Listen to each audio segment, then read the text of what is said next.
Welcome But to you see, another here's the thing, episode. Christy What? Nome. Okay, Here's all the right. thing about Christy Nome. Ah, We're go going ahead. into this hot. She had the part about meeting Kim Jong-un redacted. She didn't have the part about shooting cricket in the face redacted. Yeah. She kept that in. Hi, Christy. Yeah, so there you go. That definitely shows a differentiation in what she is more concerned about. She's more worried about people reacting to her alleged relations with Kim Jong-un, and yet not worried about shooting a dog in the face. And that tells By a the lot way, about. Yeah. This is Mental Health Mondays. That's Mind Runner. I'm the Reverend Warlock. Oh yeah, I don't pull punches. Welcome to another episode of Mental Health Mondays, Mind Runner, and of course,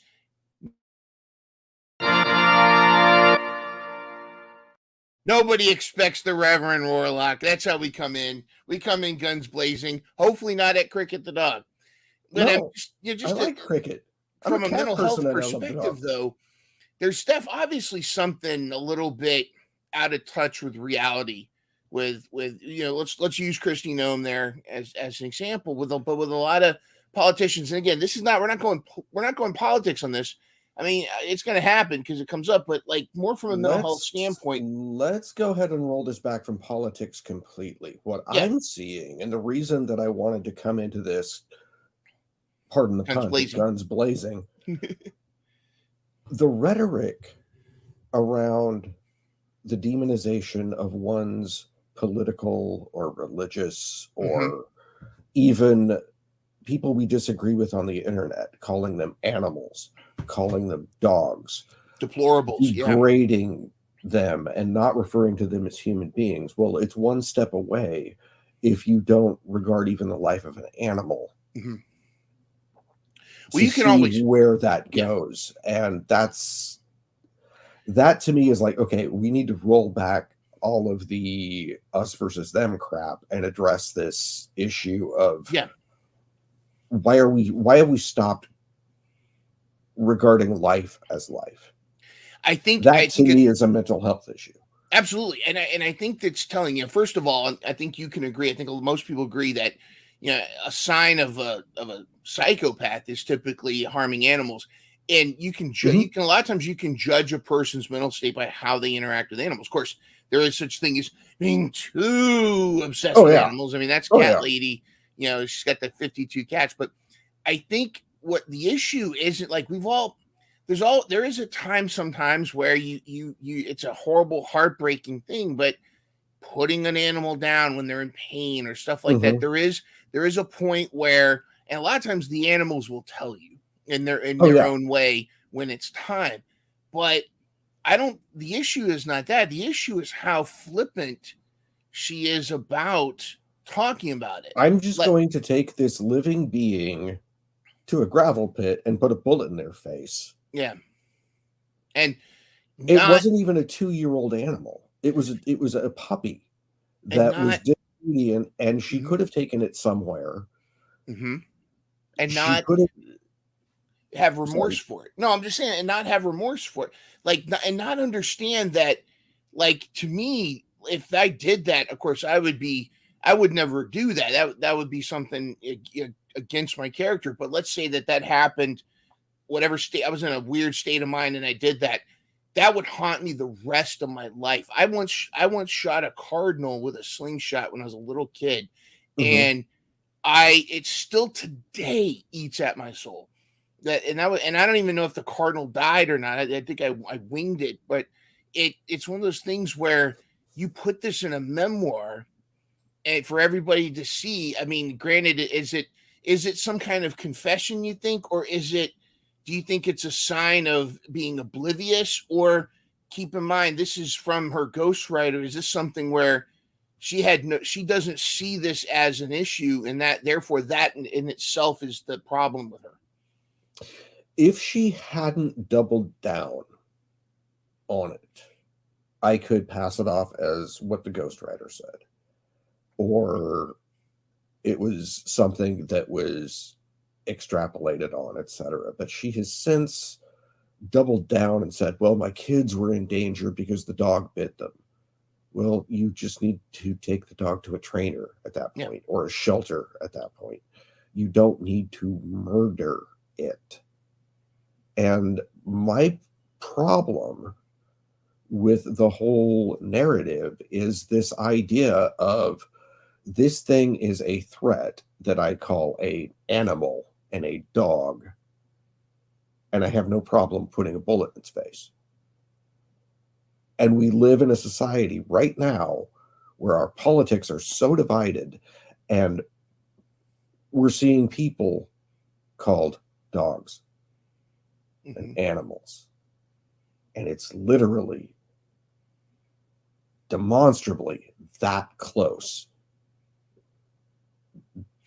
How much what's behind that? Because like it does seem like, the othering of one's enemies goes back thousands of years. It's kind of at the root of propaganda. It's us versus them.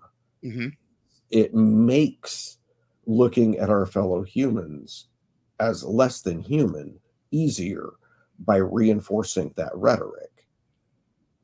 Yeah, you see that in so many areas. Like, I mean, you see it in politics, you see it in sports teams. I mean, you see it in WWE versus AEW. You see it in so many different ways where instead of having the conversation and learning about the other person, if half the country votes for Donald Trump and half the country votes for Biden, being on either side, to just condemn the entire other 50% of the country as somehow lesser than you're robbing yourself of understanding why. Because there's idiots on both sides, but there's also people that may have come to their decision a rational way, and you just don't see it.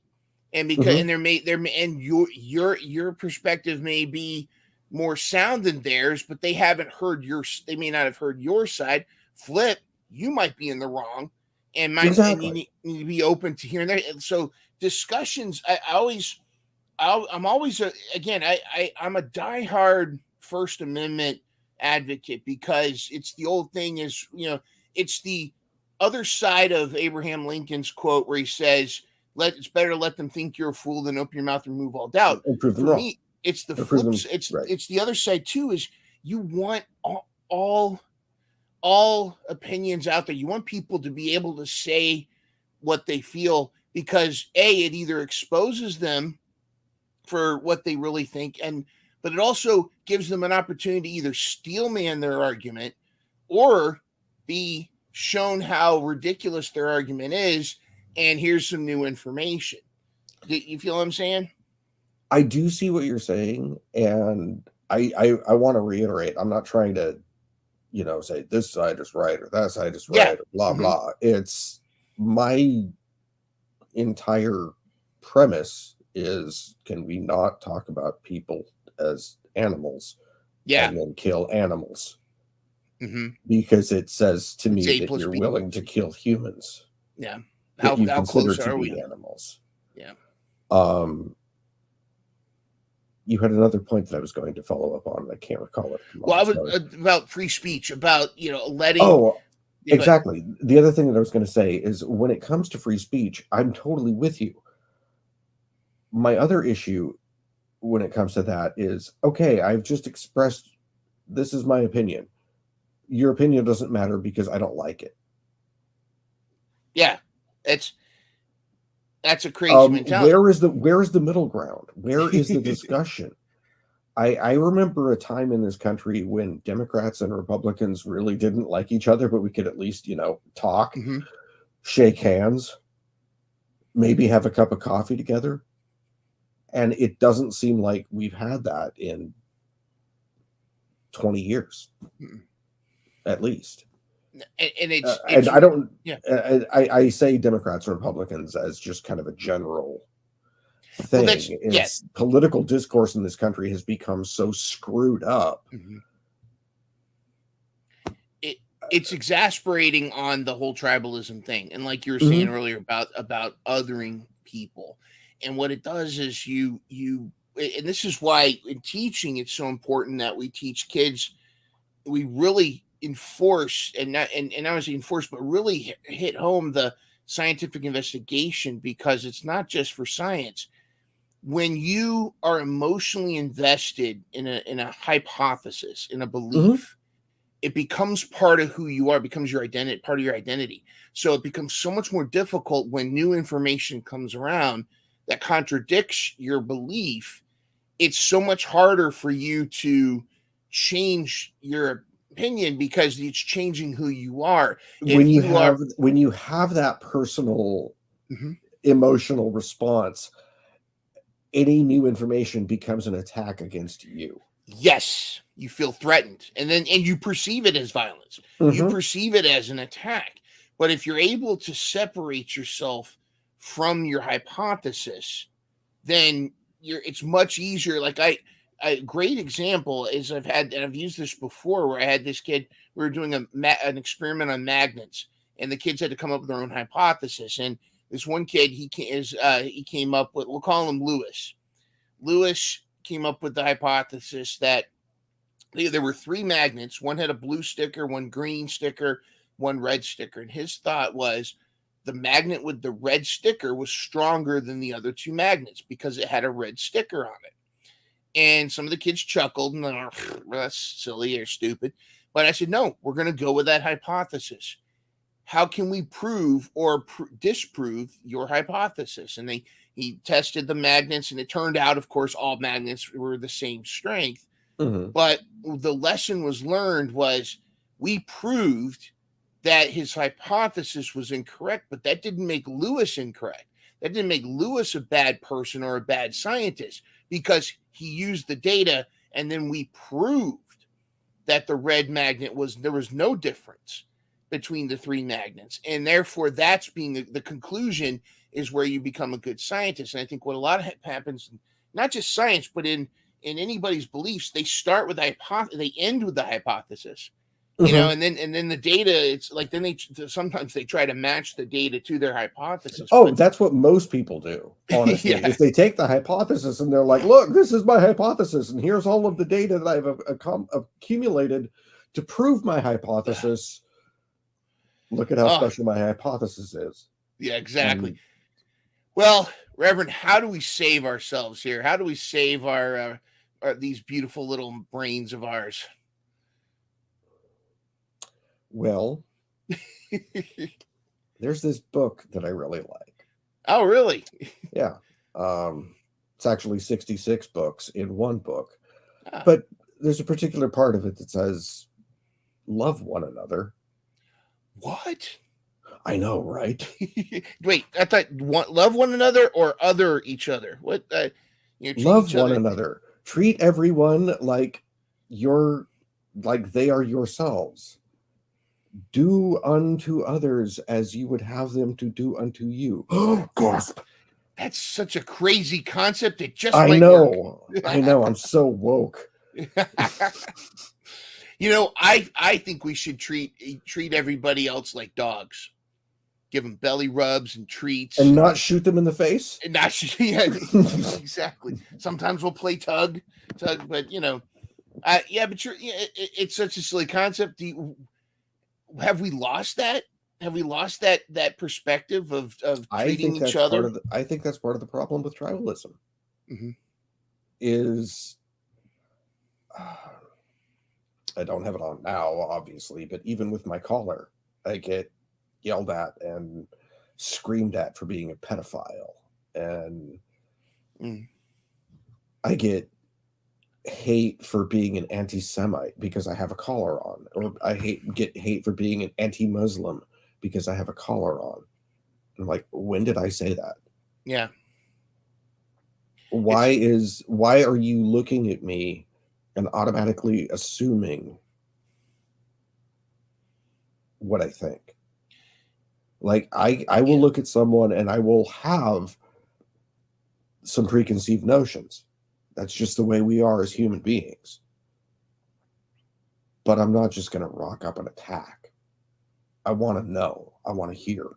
I want to listen.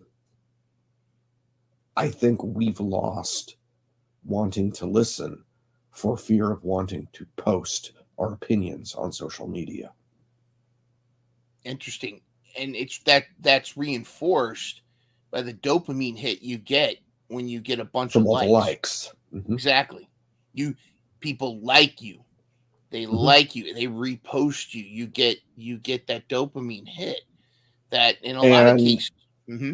The other thing that goes along with that is because of that, I think far too often we undercut ourselves for things that need to be said because we don't want to get negative feedback. Yeah. Self-censored. And when we need to speak up, we don't.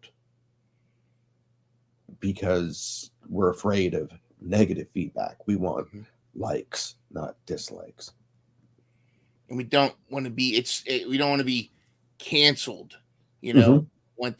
It's kind of like you live by the sword, die by the sword. If you live by the likes, you die by the likes. If you exactly, you know, the more you grow your engagement on social media for a certain mentality. If you deviate from that, I mean, you look at like J.K. Rowling, for example, is like she was this beloved author.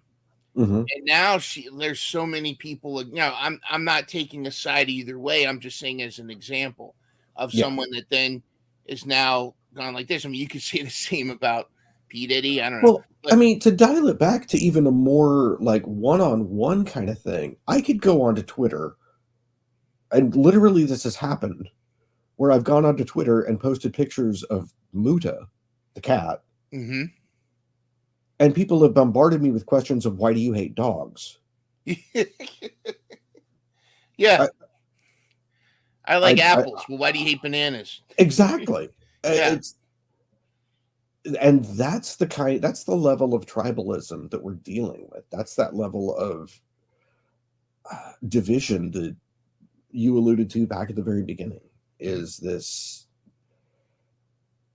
It's not a competition. Just because I say something that you might not 100% disagree with doesn't mean we don't agree on other things. Where does that come from, though? Is something that's been innate in human nature since our more primitive time, or is this something that is it exasperated by social media, or is this something that has always kind of been there, and it's just something we've become less skillful in controlling? I honestly think it's kind of yes to all of the above. If you look back through history, we'll just take, for example, here in the U.S., you had immigrant communities. The Irish living with the Irish, the Italians living with the Italians, the Portuguese living with the Portuguese, et cetera, et cetera. We've found our little communities. We found our little clusters. We found our little groups. We've had our churches. But the thing is, even within those groups, we still find ourselves going into smaller and smaller groups. Yep. And with the proliferation of the internet, that's just made it global. So we find a way to we have found a way, because we're humans, and this is an amazing gift that humans have. We found a way to create a device that allows us all to interact and communicate with one another, which therefore allows us to divide into smaller and smaller and smaller groups. Yep. But equally sound louder and louder, exactly. Like, it's like I always said that every village has their idiot, and with social media has allowed all the idiots to get together and have one voice. It's like social media has given every idiot their own village. Yeah, that's a better way to put it. I like that. I know. I'm one of them. Well, same. Hey, takes one to know one. But yeah, it's interesting how it's still kind of the same thing, but it's amplified with social media. But I think too that there's like I found when I go outside, when I'm offline, when I go outside and I interact with people, my neighbors around me, and I don't know how much of it is just you go outside, you interact with people. Occasionally, I know I had to people a lot this weekend, man, and so that was rough.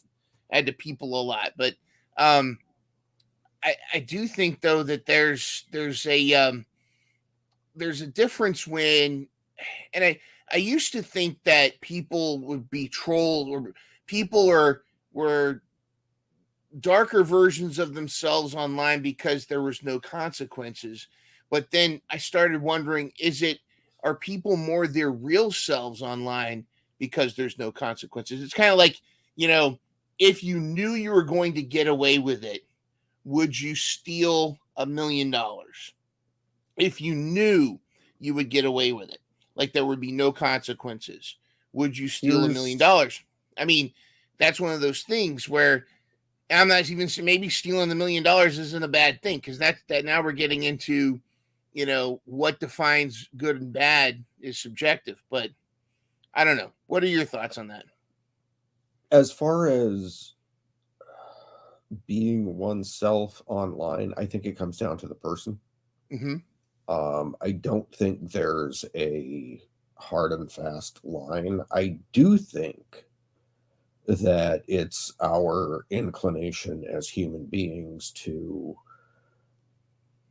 try to make ourselves look better online, in public, for that matter, regardless of whether or not you're online. I think that there are some people who honestly don't know how to be better people than they are, and therefore express their darkest tendencies online because they don't know any better. They don't have a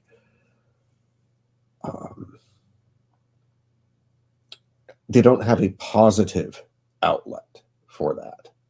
Gotcha. And while I get frustrated with them, I try to understand, and I try not to be harsh in response. Granted, I say try. try is the best you can hope for in some cases. But it's interesting that you said about a couple things came to mind. One, you're right, because there is kind of a, not in a catfish way, but in a way there is kind of an enhanced version of ourselves. It's just like the filters on Instagram. You can you show almost an enhanced version of who you are on social media. On the flip side, versus who you are when around the house or around your neighborhood. But also, it's like it seems to me like there's a need for validation, and sometimes it gets to the point where it's almost TMI, where people are sharing way too much about themselves online, and like, have you found there's a? I've been guilty of that myself. Honestly. Yeah, but you're much more. Take the compliment. Take this compliment. You're much more humble about it. You people know your story versus what you present. You still keep a very you keep a sense of humor about it. But I've seen folks that are constantly sending messages like, "Oh, we're about to lose our house. Please send money," or "Oh, we're this and this and this and this." And then later, I see a picture of them, smoking weed or doing something, which is fine, good for them, and whatever's gonna make them feel better. But I'm kind of like, or somebody says, "I had a bad day at work today. Please send me pictures of happiness," or something. Which that in itself is okay, but I don't know. Maybe I'm being too cynical, but it seems like sometimes people use social media as a crutch. Like it's almost like it's its own drug. Like it is. I gotta get a hit. It definitely can be. Mm-hmm. There is that. It goes back to the dopamine hits of the likes. I'm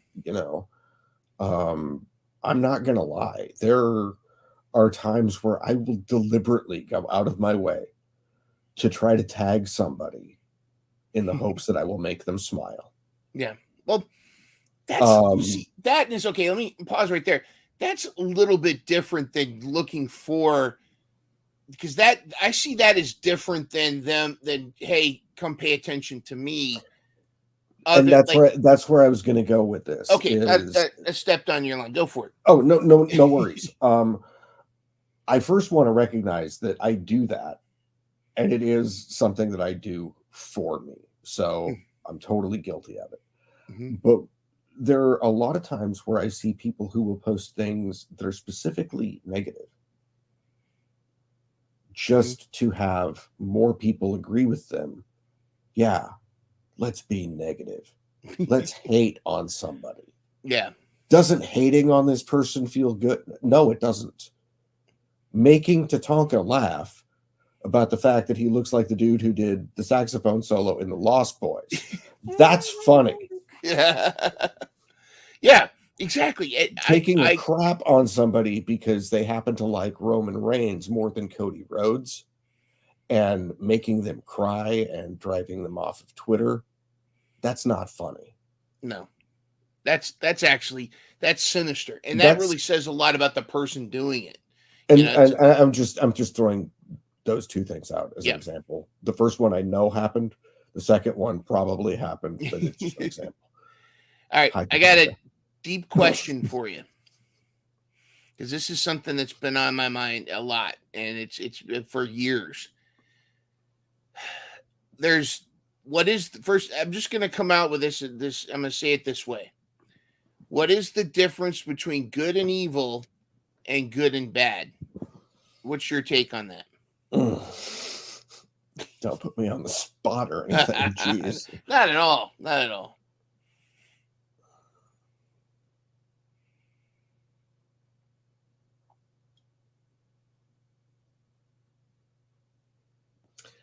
I believe that good is something that benefits everyone. Bad is something that happens. Evil is done with intent. Interesting. So, like, evil is the intention behind doing it. Even if that means, hey, we're gonna cut some corners so we can save money on this construction. That's evil. Mm-hmm. That's something that is done that can potentially cause harm. And it's done, if not necessarily with direct malicious intent, it's certainly done without care. Gotcha. With bad is just something that is unfortunate that happens, like rain during a picnic or getting your foot run over by a car. That's bad. It's not evil. It sucks, but it's not evil. Like, you can do a bad thing with non-evil intentions. Mm-hmm. Like, you could accidentally give somebody the wrong medicine, or but that's an accident. That's a mistake. It's not done maliciously. It's bad, but it's not evil. Whereas you could actually do a good thing that benefits people with evil intention. Mm-hmm. So, is evil, and is there an actual? Do you believe there's an actual Satan that tells everybody, that tempts everybody, or is it actually God that creates these temptations in our life that test us? And is it evil or is it bad? Is kind of where I'm going with. Do you see what I'm saying? Maybe we don't have enough weed for this conversation, but no, I'm just thinking I need to go grab my notes from from like all my years of study, because you're hitting me with the heavy stuff. No, seriously. In terms of a physical, tangible personage of evil, I do believe that there is a devil. Okay. But my idea of the devil is a little different than most people's. Okay. I believe in the adversary, the Shaitan, the one that he's basically the prosecuting attorney. Interesting.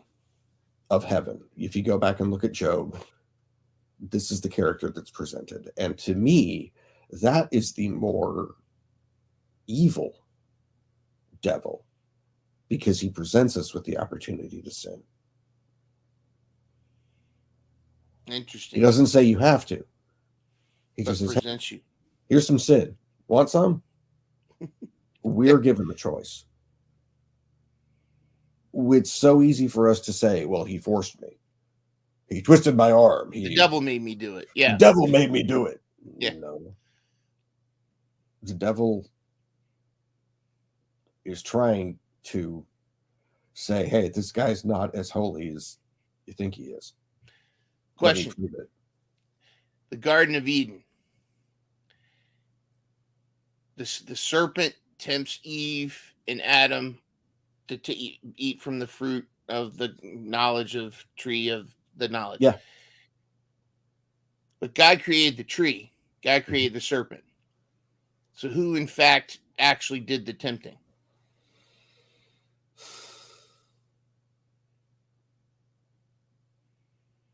Would you like my theological answer or my honest answer? Both. I want both. Okay. Theological answer. It was the serpent. The serpent was, in fact, the same prosecutor that I referred to. My honest answer, they just needed to use some Monsanto in the garden and everything would have been Yeah. Well, maybe call an exterminator for the snakes. Yeah, maybe get somebody to come out there and wrangle up that snake. No, it's funny. It's really funny that you bring that up, because I was just a couple of days ago, I was outside and ran into a couple of my neighbors who, one of them happens to be an aspiring imam. Ooh. And I got into a bit of a light theological discussion where we were discussing the Garden of Eden in Christianity as opposed to in Islam. Mm-hmm. And I'm still trying to wrap my head around what he told me, and everything I learned is kind of like, oh, wait, what? Well, do you think though that, like, and I mean, again, it's not like we're going to solve the meaning of life on this podcast. Maybe we will, but next time.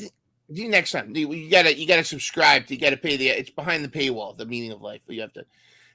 But what about, dude? We've got to keep this going to at least WrestleMania. Exactly. Besides, the we got to build the story. Some of us would prefer the meaning of life. Some of us prefer the life of Brian. Some of us the Holy Grail. Depends on which Monty Python movie you like the best. Some of us are Trinitarians. Exactly. No one expects the Spanish Inquisition.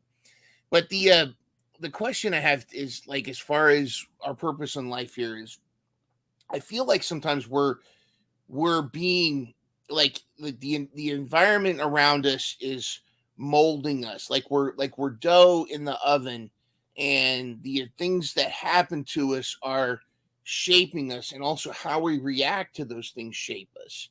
For what purpose, I don't know. I don't pretend to know, but I feel like, well, just to kind of circle back to our original discussion, it really just comes down to, I feel like we waste too much time being jerks to each other. We just don't be a dick. Don't you do unto others as you want done to yourself. I think we have a lot more. Literally, I want to take a moment. When you strip away the flowery language, do unto others as you would have them to do unto you, is literally, don't be a dick. Yeah. It's like we get wrapped up in the flowery language. We get wrapped up in the thous and the thuses and the these and the thys, but it breaks down to just don't be dicks to each other. Exactly. How basic is that? Isn't that kind of the ultimate, like, if you boil down religion, all the religions, there's so much differences in dogma and when to have fish on Friday and all this and that, the other thing. But when you really boil it down, to just a core message. Isn't that what it is? Mm-hmm. Don't be a dick. We have, we talked about tribalism, but I feel like we have so much more in common with each other than different. Do you see that? In the grand scheme of things, does it really matter how many days it took God to create the planet? That we're here. I mean, does it matter? I like my friend over there doesn't have a house, doesn't have clothes, is sick, and is hungry. What does the dual nature of the divine and the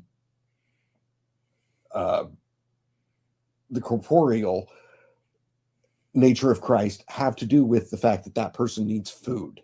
Yeah. Do they care? I'm sorry. I was trying to make a theological point and totally forgot how to use words. No, you did great. No, that's what I'm saying. I'm with you. Like all of these great big dogmatic discussions, all of these religions, all of these things, people are hungry. Mm-hmm. People are dying. People who don't look like me need love. Mm-hmm. People who do look like me need love. Nobody else is loving them. That's my job. That's what I was told to do. Yep. That's what being a Christian means to me. That's doing what Christ said. Sorry to preach. No. Shame on you, Reverend Warlock. I know, preaching. Right? Where we get that from? No, I think you're absolutely right. How many times do we get caught up in such trivial stuff we forget the real message? You know, like going back. I off the air. I spent this weekend. It was my uncle passed away. He spent 3 weeks in the hospital, his lungs and all this. And there was a lot of drama. There was a lot of questions for the hospital. There's so many things around, but ultimately, he was such a great guy, touched so many lives, and he passed. But aside from the tragedy, the whole experience was actually very, very uplifting because it was almost like a de facto family reunion, and we got to see family we hadn't seen in a while, and talking. And granted, the circumstances were negative, but it really showed how many lives my uncle touched and people I'd never met before. And there were some people coming out of the woodwork. I mean, this dude there was Gandalf in a 3-piece suit walked in there. Yeah, I think he borrowed it from the Shire and walked in, but there were a lot of different characters, but you see that and you see how this diverse array of casting. The pews were filled with so many different people from so many different backgrounds, yet all brought together because of this one dude's influence on their lives. And I start thinking about how, we argue on Twitter about so many stupid things, or there's so many things we get bogged down instead of just like how much more alike we are and how much more we have in common. And how do we get away from that? Or is this just kind of human nature and this is just gonna be how it is? I don't think we get away from it on the grand. Like, I don't think there's going to be one big flick the switch moment where all of a sudden we all get along. Like, even if aliens were to show up tomorrow and go, you all need to get along, we would all disagree about what the aliens mean. Get along? Well, yeah, they meant get rid of these people over here. Mm-hmm. What? No, they don't. I think what it comes down to is every day, every person we meet, just try not to be a dick to them. Mm-hmm. Try to love them. Even if they cut you off in traffic. That's tough. You know, even if they grab the last good-looking mango at the produce stand, just try to love them. Understand they probably needed that mango more than you did. Or even if they didn't. You know, they probably need to take driving lessons, but at least they didn't get into an accident when they cut you off. Yes, it may be raining, but the plants needed water. Just try to look at things a little more positively and not so much it's a personal attack on me. Yeah. I think that goes a long way. Well, they didn't get out of their bed and go, I'm gonna cut mine runner off today on the traffic curve. Sometimes it feels like that. But they're not actually going out of their way to do that. Well, it's like, okay, you know my story, and I'm not trying to be poor pitiful me. No. I got diagnosed with cancer. I had a bunch of strokes. I lost my girlfriend. I lost my apartment. I lost my job. I lost my cat. I lost all of these other things. I could sit here and look at this and go, you know what? The universe hates me. And there's a lot of evidence in that. There's a lot circumstantial evidence. It's circumstantial evidence. But the thing is, I've also got so many people like you who remind me every day that, you know what?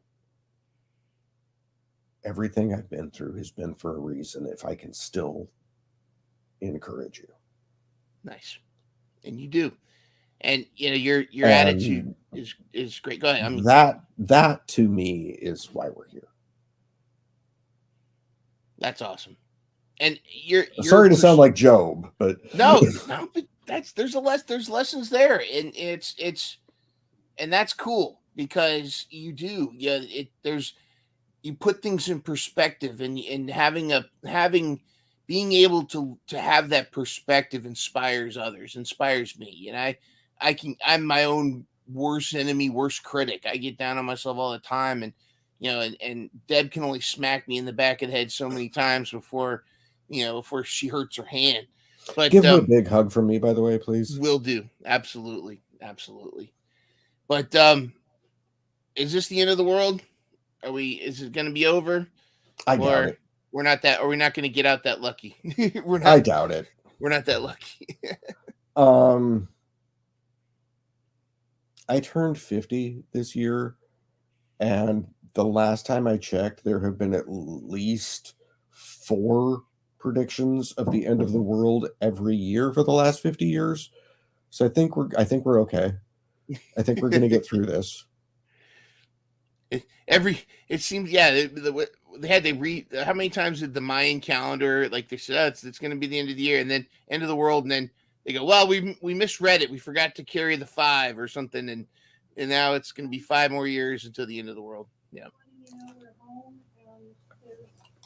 Hang on just a second.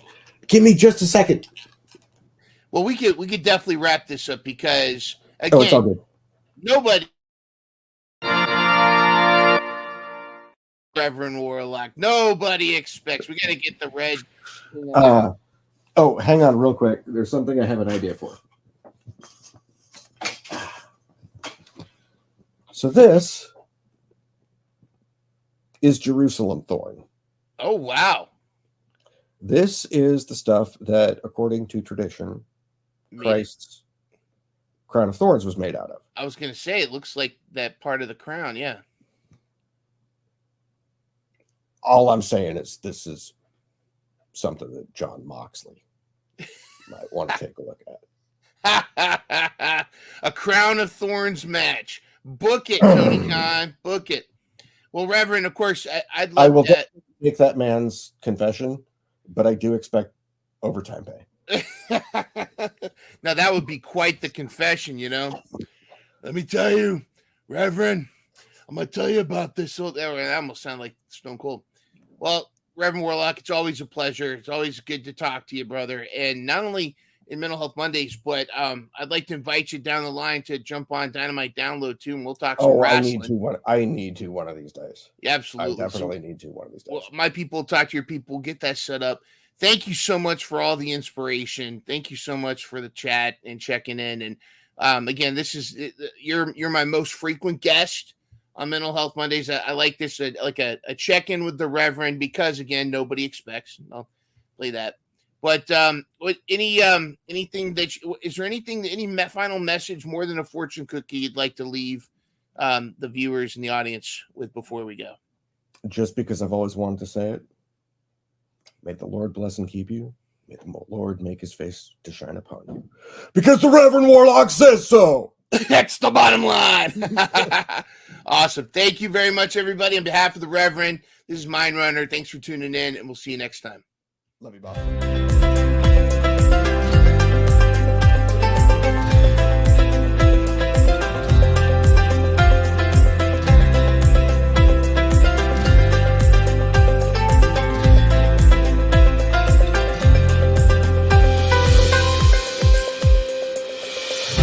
Always remember, you are not alone. Catch full episodes every Monday at 12 p.m. Eastern, 9 a.m.